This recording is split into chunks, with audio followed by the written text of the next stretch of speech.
Welcome back. In this video, we're going to talk about the conquest of Alexander the Great. So Alexander is Philip's son.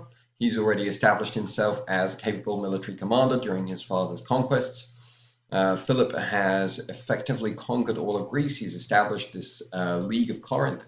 The mission of the League of Corinth is to liberate Greek states that are under Persian control in Anatolia, in the western part of Asia. However, before Philip can lead this campaign, he is assassinated. We're not quite sure still who is responsible for this, although some people suggest his estranged wife, Olympias, is the most obvious candidate. It is a sign, an important sign of Philip's achievement, that the kingdom and the power of the kingdom of Macedon within Greece that he had established survived. It was presumed that Alexander, who was still a very young man, would struggle to hold his father's kingdom, let alone invade Asia and Persia, but in the end he proved them wrong. When Thebes and Athens revolted, he destroyed the city of Thebes, marched 500 miles in 2 weeks, already displaying the attributes of a great commander. And so this introduces us to one of Alexander's important character traits, that when he's opposed, and when he has to put down rebellion, he can be utterly ruthless. By the time he became king, aged 20, Alexander was already an experienced general. He had received the finest education that was possible at the time. He was tutored by the philosopher Aristotle. He was given a physical education in the Spartan mold by one of his uncles. His mother taught him that he was a son of Zeus, not Philip, and his father's family, or that is to say Philip's family, traced their ancestors back to Hercules and Zeus and to Achilles, and so he's connected to the gods on all sides, and this helps give him this sense of mission that he is called to be this great conqueror. In 334, Alexander leaves Greece and leads his army of 25,000 Macedonian infantry, 7,000 Greek infantry, and 5,000 Macedonian cavalry into Asia. And so this is the force, 35,000 man army, with which he's going to take on the Persians, who have an army of 250,000. However, Alexander has some advantages. It takes the Persians a long time to assemble such a huge army. The Persians are divided because Egypt had rebelled a few years before, and the Persians had taken about 50 years to fully restore control of Egypt. The Egyptians had used Greek mercenaries, so the Persians already knew that these were competent soldiers. But Egypt was still rebellious against the Persian Empire, and the Persian rulers themselves were divided.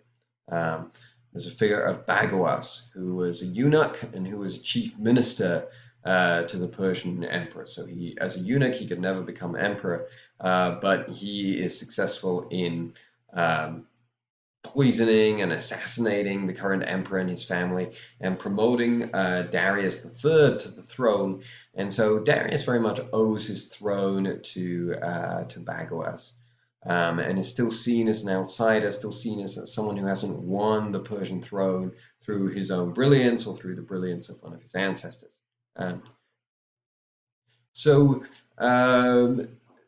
These are the challenges that the Persians are facing that give the Macedonians an advantage, even though they're taking on this very powerful empire. Alexander crossed over into Asia. On the way, he sacrificed a bull to Poseidon as he crossed the sea. Alexander was always meticulous about following the rites of the gods. He came to the site of Troy, visited the tomb of his hero Achilles, and he is here echoing, both for himself and for his troops, the story of Greek military conquest in Asia. This famous story of the capture of Troy, this famous story of the Greek expedition that left Greece and went to Asia and was successful. And he always kept a copy of the Iliad with him.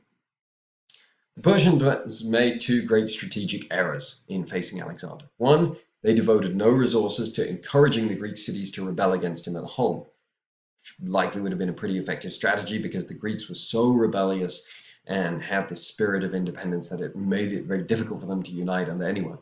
The Persians never tried this. And the Persians failed to try and resist Alexander crossing over the sea.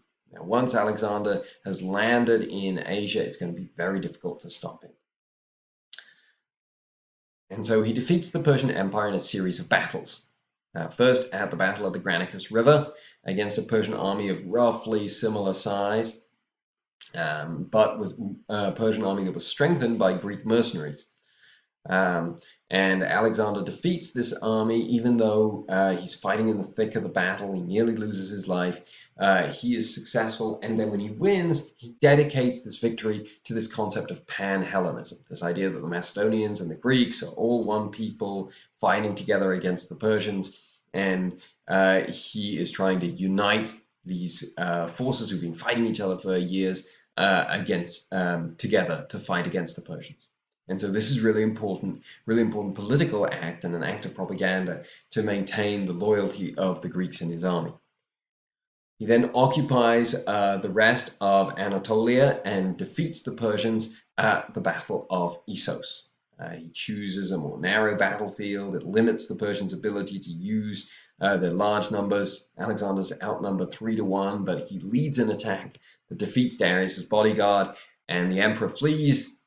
That's never very inspiring, and so once that happens, the rest of the army flees as well. Alexander captures the wife and the daughters of Darius and gained a lot of credit for the way that he treated them with great respect. So we see kind of two sides to Alexander here. On one side, there's the really ruthless conqueror side.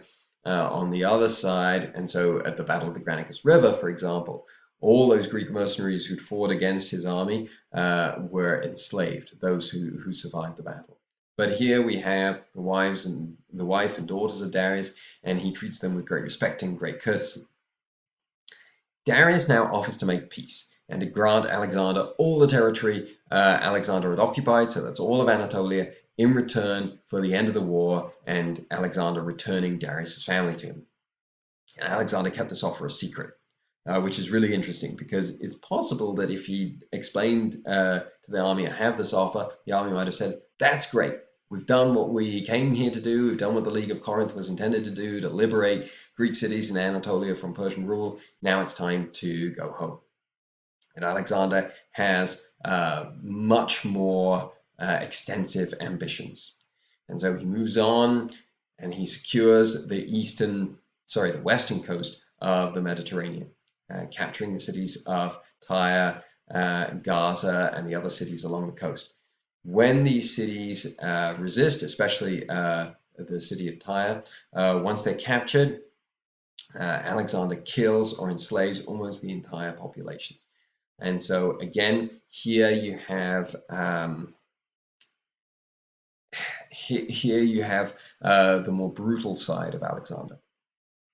And so Alexander is now going to advance into Egypt. Egypt that was already rebelling against the Persian Empire accepted Alexander, treated him as a god, embraced all his ideas of being descended from the Greek gods, and Egypt becomes a stronghold of support for Alexander.